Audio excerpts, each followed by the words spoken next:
On continue d'évoquer la situation, la guerre en Ukraine, bien sûr, toutes ces questions qui se posent autour de cette rencontre attendue demain en Turquie, à Istanbul. On ne sait pas encore avec qui, même si Volodymyr Zelensky dit qu'il sera sur place. Donald Trump a assuré il y a quelques instants qu'il pouvait faire le déplacement, et dans la soirée, le Kremlin devrait finir par dire qui se rendra à Istanbul pour discuter de quoi, qui sera autour de la table, autant de questions qui restent pour l'instant en suspens.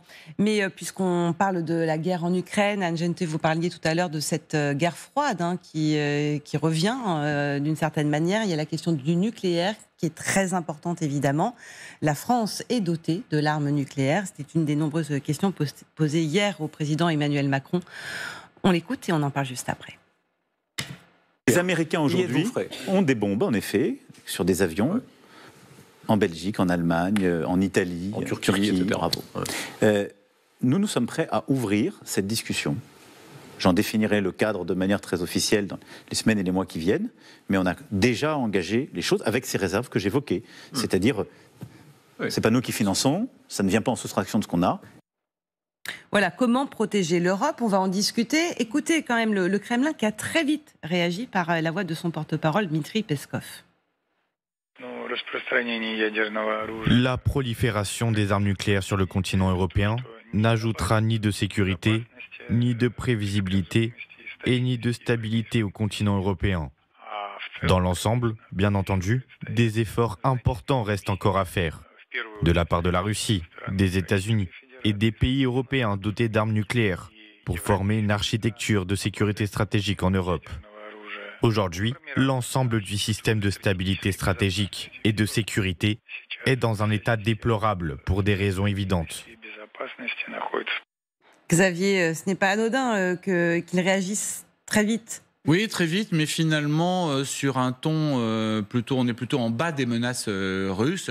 Il note que la sécurité en Europe est dans un état déplorable pour des raisons évidentes. Bah oui, puisque la Russie a déclaré la guerre à l'Ukraine et que c'est ça qui a mis le feu à l'Europe et qui entraîne ce qu'a déclaré le président de la République, à savoir la réflexion de savoir comment la France pouvait étendre et non pas partager. C'est très important de faire la distinction entre les deux mots.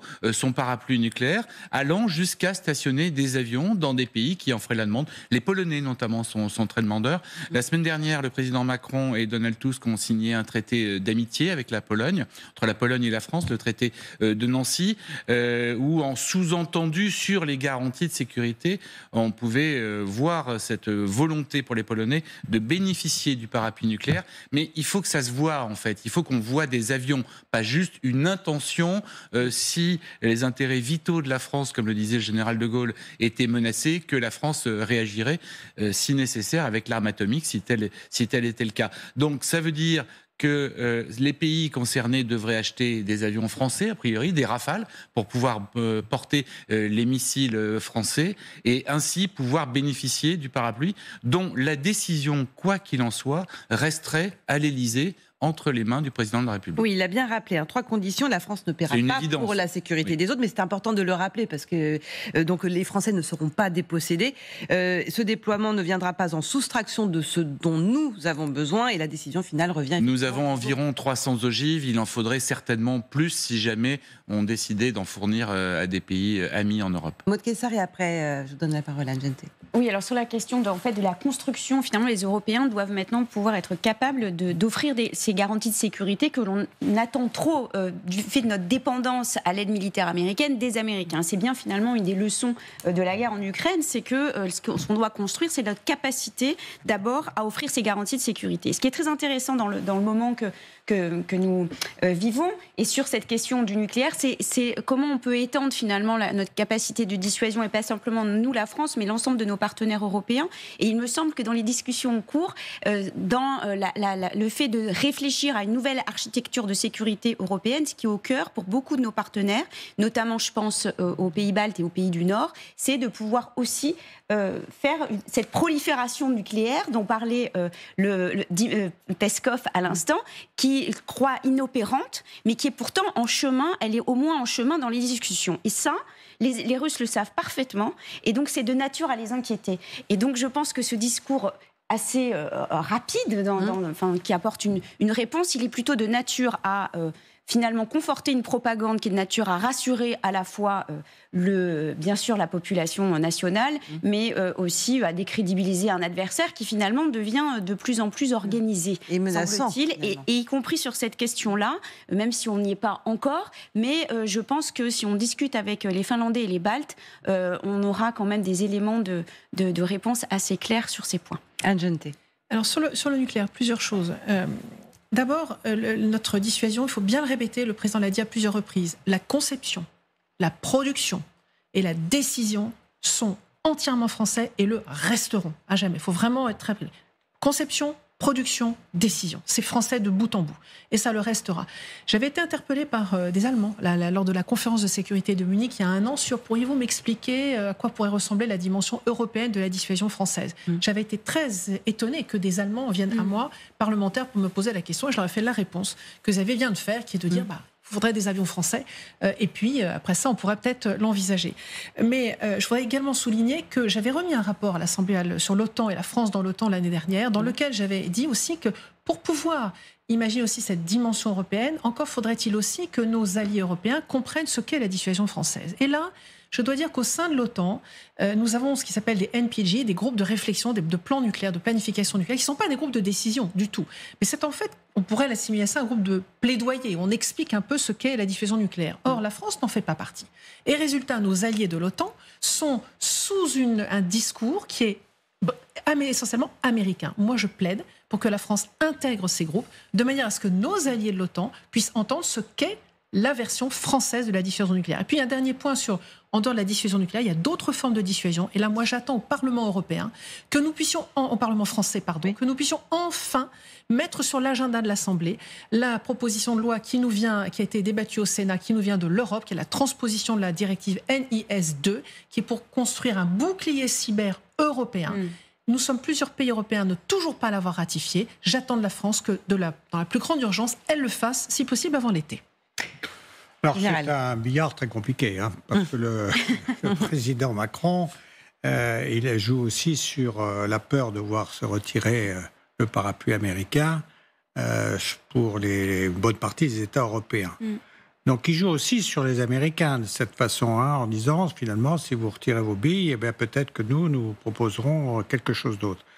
Le deuxième point important, c'est qu'il en parle aussi fréquemment, et chaque fois en allant un petit peu plus loin, même s'il y a quand même, on voit qu'il dit qu'il pourrait commencer à parler dans les semaines ou dans les mois qui viennent, effectuer les premiers travaux de réflexion, etc. On voit que c'est une affaire très longue. Donc il ne faut pas imaginer qu'à l'été, on aura des rafales avec des armes en Pologne ou en Turquie. Ça me surprendrait beaucoup, Donc, ou en Italie. Donc ça, c'est beaucoup trop tôt. Alors il y a aussi, bien entendu, l'idée de pousser les Européens à réfléchir, à être capables de prendre des décisions ensemble. Parce qu'on parle bien du nucléaire, là il ne parle que de la dissuasion nucléaire, mais la dissuasion nucléaire, elle n'est valable que si on a aussi des forces classiques d'un niveau suffisant.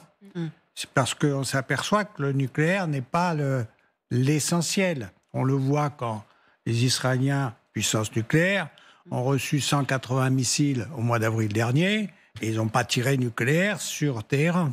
Donc on voit ça. On voit que quand les troupes ukrainiennes ont fait une offensive dans la province de Koursk, ils n'ont pas reçu une arme nucléaire tactique que sur la figure. Donc on voit bien que là, heureusement d'ailleurs, l'usage des armes nucléaires n'est pas si évident que ça. La définition des intérêts vitaux est de la charge de notre président, pour ce qui concerne les Français. On voit que pour les autres, c'est aussi au plus haut niveau. Donc là, la dissuasion nucléaire ne marche que si on est fort par ailleurs. Si on a une faiblesse, vous avez parlé des forces morales, je vous rejoins complètement sur ce point-là.